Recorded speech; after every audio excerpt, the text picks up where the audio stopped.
ഡിമോൺ slayer infinity castle.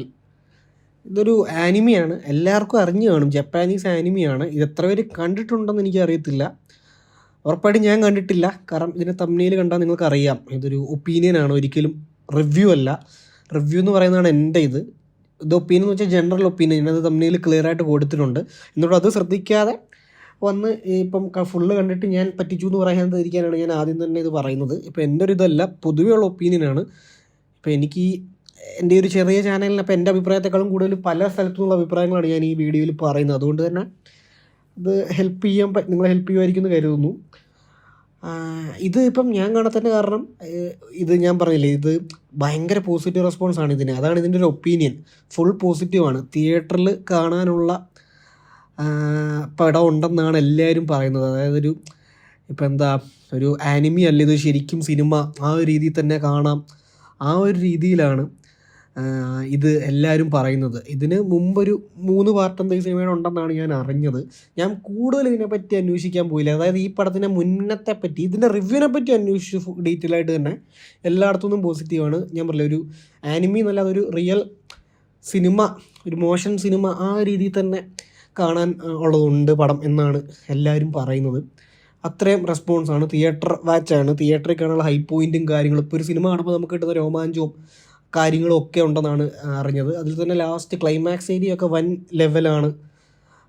ഏറ്റവും കൂടുതൽ ആൾക്കാർ ഇതിൻ്റെ പോസിറ്റീവ് പറയുന്നതിൻ്റെ ആക്ഷൻ സീക്വൻസ് തന്നെയാണ്. ഭയങ്കര റിയലായിട്ട് തോന്നുന്നു ആക്ഷൻ സീക്വൻസ് എന്നൊക്കെയാണ് പറയുന്നത്. പിന്നെ വിഷ്വൽസ് ഭയങ്കര അടിപൊളിയാണെന്ന് പറയുന്നു. സ്റ്റോറി ടെല്ലിങ്, നമ്മളൊരു ത്രില്ലറൊക്കെ കാണുന്ന പോലെ ഭയങ്കര എൻഗേജിങ്. ആ ഒരു പരിപാടി ഭയങ്കര, അതായത് ഓരോ സീൻ ബൈ സീൻ ഭയങ്കര എൻഗേജിങ് ആണെന്നൊക്കെയാണ് പറയുന്നത്. നെഗറ്റീവ്സ് ഞാൻ അങ്ങനെ അധികം നെഗറ്റീവ്സ് ഒന്നും കണ്ടില്ല. കുറച്ചുകൂടെ ഡ്യൂറേഷൻ, ഒരു പൊടിക്കൂടെ ഡ്യൂറേഷൻ കുറയ്ക്കാം. 2.5 മണിക്കൂർ എടുത്തുണ്ട് ഡ്യൂറേഷൻ. അപ്പോൾ ഒരു ഇച്ചിരി ഡ്യൂറേഷൻ കുറയ്ക്കായിരുന്നു, ഒരു 2.25 ആക്കിയിരുന്നത് നന്നായതിനെ എന്നങ്ങനെയാണ് ആകെ കണ്ടത്. അപ്പം അതാണ് ഇതിൻ്റെ ഒരു ഒപ്പീനിയൻ. എല്ലായിടത്തും, അതായത് ഇപ്പം ഓരോ സ്ഥലത്തും ഓരോ സോഷ്യൽ മീഡിയയിൽ ഓരോ ഏജ് ഉള്ളവരായിരിക്കും കൂടുതലുള്ളത്. അപ്പം ഓരോ സ്ഥലത്തെ അഭിപ്രായങ്ങളും മാറും. പക്ഷേ ഇതിന് എല്ലായിടത്തും ഒരേപോലെ തന്നെയാണ് ഞാൻ കണ്ടത്.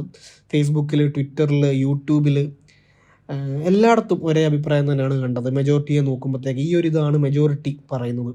ഞാനിത് കാണാത്ത കാരണം എനിക്ക് ആനിമി താല്പര്യമില്ല കാണാൻ. ആനിമി എനിക്ക് ഒട്ടും വർക്കല്ല പരിപാടി. എനിക്ക് ഒന്ന് ട്രൈ ചെയ്യണമെന്ന് പോലും തോന്നിയിട്ടില്ല.